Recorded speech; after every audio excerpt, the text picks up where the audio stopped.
This is nothing but the entire Andhra Pradesh. That's okay.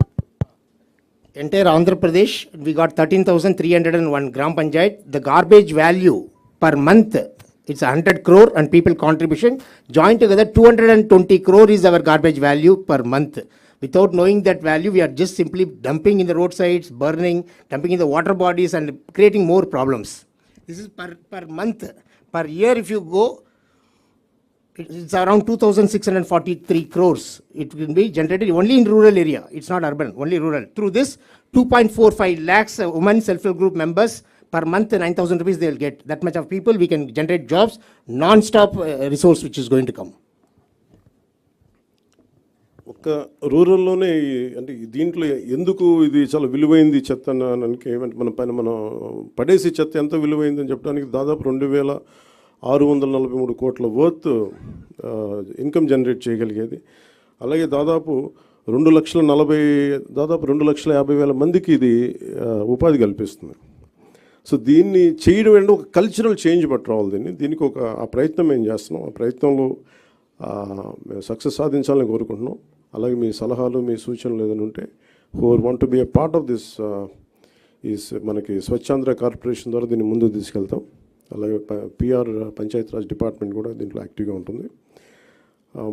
అంటే basic కనీసం మనం ఇవ్వగలిగేది శుభ్రమైన పరిసరాలు. స్కూల్స్లో చూస్తే ఇందాక భీమవరంలో కూడా ఒక స్కూల్ చూస్తే ఆ స్కూల్ మొత్తం డంపింగ్ యార్డ్లో చేశారు. పిల్లలు ఎలా చదువుకుంటారు అక్కడ?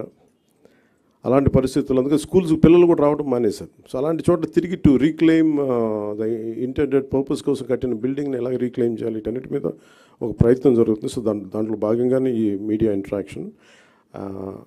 సో ఒకసారి మీరు మీ సహాయ సహకారాలు కావాలి. ఇట్ ఇస్ మోర్ ఆఫ్ కల్చరల్గా ప్రతి ఒక్కరికి దీని అవగాహన పెంచాలి. నేను మీడియా నుంచి వచ్చిన మీ సన్నిహితులకి మిత్రులందరికీ నేను కోరుకుంటుంది ఈ అవగాహన మీరు కొంచెం సగటు మనిషిలో కానీ పెంచగలిగితే మీ ద్వారా, మీ మాధ్యమాల ద్వారా, అది నిజంగా మాకు ఒక మోటివేషన్లా ఉంటుంది. అందుకే మీ సహాయ సహకారాలు కోరుకుంటూ సెలవు తీసుకున్నాను. థ్యాంక్ యూ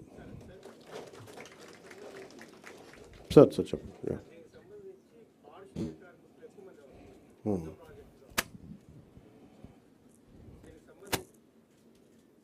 చెప్పండి సార్, వినిపిస్తుంది. చెప్పండి. దీనికి సంబంధించి పారిశుద్ధ కార్మికులు ఎక్కువ మంది అవసరం అవుతుంది. ఇప్పటికే పారిశుద్ధ కార్మికులకు చాలా నెలలుగా వాళ్ళకు జీతాలు కాబట్టి దీన్ని ఎట్లా అధిగమిస్తారు? దీనికి సంబంధించి ఏదైనా ప్రాజెక్ట్ అంటే ఈ ఇన్కమ్ వచ్చే ఇన్కమ్ని వాళ్ళకి జనరేట్ అయ్యేలాగా ఏదో ఒక కాన్సెప్ట్ ఉంది. అంటే అందుకని ఇవన్నీ మాకు ఇవన్నీ కాన్సెప్ట్ ఓరియంటెడ్లో ఉన్నాయి. లార్జ్ స్కేల్లో ఒక చిన్న గ్రామాల్లో చేశారు. ఇప్పుడు దాకా ఒక 2-3 జూపూడి లాంటి గ్రామాలు 2-3 గ్రామాల్లో చేశారు. ఇప్పుడు మీరు అడిగే వాటన్నిటికీ ఏమేమి ఇబ్బందులు వస్తాయి ఇవన్నీ, అందుకని that's why we said pilot project. అసలు ఏమేమి వస్తాయి అనేది ముందు మాకు అవగాహన పెంచుకోవడానికి ప్రయత్నం చేస్తా ఉన్నాం సార్. అంటే ఎవరైనా ఔత్సాహికులు కనుకుంటే అని చెప్పినాను.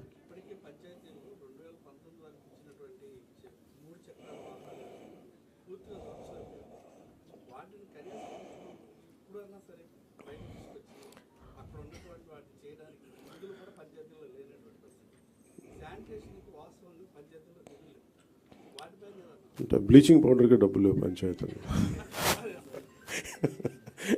ఇట్స్ అంటే మేమేమనుకున్నా అంటే there lot of challenging situations ఉన్నాయి. అంటే మనిషి ఛాలెంజ్ ఉంటేనే కదా ఎదుగుతాడు. So we are take it in a very positive note. Will see how it we take it forward. పంచాయతీలకి నిధులు అంటే మెయిన్ ఇప్పుడు ఉదాహరణకి పంచాయతీల్లో నిధులు ఎలా కావాలంటే శ్రీనివాసన్ గారు కాకుండా చాలామంది ఔత్సాహిక రైతాంగం చాలామంది వచ్చి పంచాయతీలకి నిధులు ఏంటి అనేది నేను ఒకసారి సజెషన్ అడిగితే కొంతమంది ఒక కొబ్బరి చెట్టు ఎంత సార్ అది how much coconut tree would yield income for each panchayat? You can say it from there. Actually, in this liquid resource management, we are planning to plant coconut trees for every 30 feet in the roadsides where there is no electric line, telephone lines, and also enough soil in the roadside.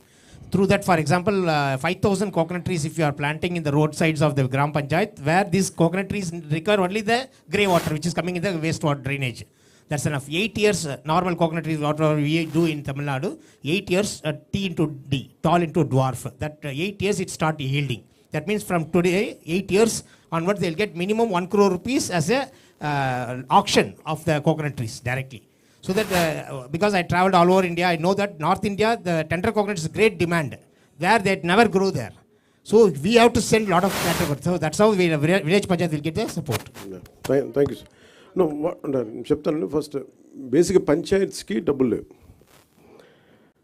ఇప్పుడు ఒక్కొక్క పంచాయతీకి వచ్చిన డబ్బుల్ని కాన్స్టెంట్గా ఇది మన Swachhandhra corporation కానీ ఇవన్నీ చూస్తే మీకు గాంధీ గారిలో ఆయన ఇష్టమైన కళ్ళద్దాలు ఆయన పెట్టుకునే కళ్ళద్దాలు కనిపిస్తాయి. ఇది ఏంటంటే ఇది గాంధీ గారి ఆశయాలని ముందుకు తీసుకెళ్ళడానికి. కాదు పంచాయతీలని నిర్వీర్యం చేశాం. కారణాలు మేబీ పొలిటికల్ కారణాలు కావచ్చు, మేబీ అడ్మినిస్ట్రేటివ్ ఇష్యూస్ కావచ్చు, కానీ పంచాయతీలని సమూలంగా ఒక ప్రక్షాళన జరగాల్సిన అవసరం ఉంది. స్వయం సమృద్ధి పంచాయతీల మీదే మా దృష్టి ఉంది. దాంట్లో భాగంగానే ఈ మనకి దాని ఇన్కమ్ సహజంగా వాటిని పెంచుకునేలా ఎలా ఉండాలి దీంట్లో ముందుకు తీసుకెళ్తున్నాం, ఆలోచన చేస్తున్నాం.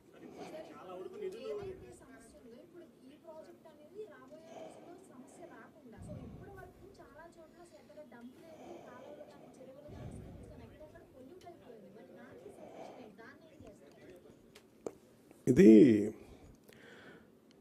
ఇప్పుడు అలావుద్దీన్ అద్భుత దీపంలాగా ప్రతిదానికి వెంటనే పరిష్కారాలు ఉండవు. బట్ ఫస్ట్ మీరు తెలియజేసుకుంటుంది ఏంటంటే we're very committed to be really Swachhandhra. అంటే నిజంగా దానికి ఎంతో కొంత ఇప్పుడు నేను అడుగుతుంది కూడా ఏంటంటే ముందు డంపింగ్ యార్డ్, ఇందాక మీరు భీమవరం డంపింగ్ యార్డ్ చూశారు. మీరు అడిగే ప్రశ్నకి ఏంటంటే డంపింగ్ యార్డ్ అసలు ముందు సమస్య ఏంటి, ఇవన్నీ అయిపోయేలోపు అది కదా.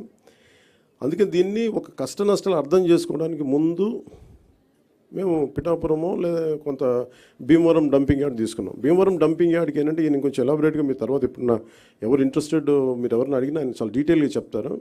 ఉదాహరణకి ఆయన ఛత్తీస్గఢ్లో ఐ థింక్ యూ హ్యాడ్ నేను ఛత్తీస్గఢ్ సార్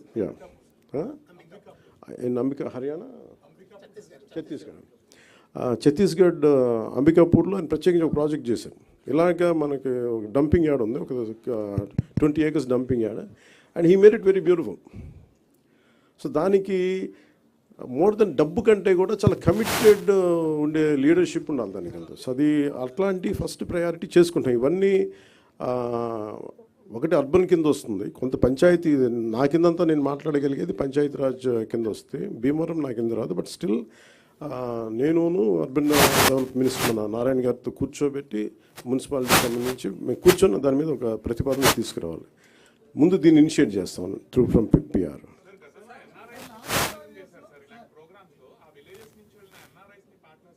ఎన్ఆర్ఐస్ కదా.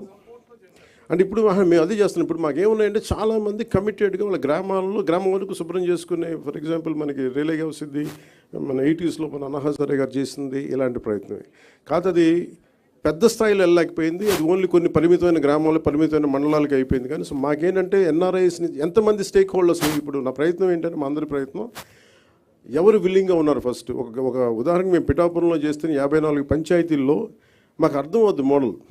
ఈ మోడల్ ఏ మోడల్ అంటే ఎంతమంది ఒకసారి ఎన్ఆర్ఎస్ని స్టేక్ హోల్డర్స్ తీసుకోవచ్చు. కొంతమంది సెల్ఫ్ మోటివేటెడ్ గ్రూపే ఉంటారు. ఉదాహరణకి బాంబే లాంటి చోట బీచెస్లో ఇండివిజువల్స్ పాపం యువత చాలామంది వాళ్ళే ఒక గ్రూప్గా ఏర్పడిపోయి వాళ్ళే క్లీనప్ చేశారు బీచెస్ ఇక్కడ. సో అలాగే మేము దిగే వరకు లోతు తెలియదు అంటారు. కాబట్టి మేము దిగిన తర్వాత maybe we will take support from every one. అలా ఏమేమి వస్తాయో మేము కూడా వెళ్ళి చూస్తాం. అందుకని దీన్ని ఈ పైలట్ ప్రాజెక్ట్ అని చెప్తాం. ఎందుకంటే వన్స్ మేము కమిటెడ్గా ఒక సంవత్సరం 2 సంవత్సరాలు దీన్ని సక్సెస్ఫుల్గా చేయగలిగి ఇప్పుడు మేము ఇక్కడ ఉన్న ఇన్ని వేల కోట్లు, దాదాపు 2643 కోట్ల రూపాయల ఇంత ఉంది. ఇవన్నీ ఎక్కడో చోట ఒక చిన్న ఒక మైన్యూట్ ఒక మైక్రో లెవెల్లో ఒక నియోజకవర్గంలో సక్సెస్ సాధించగలిగి then we can scale it up. That's what.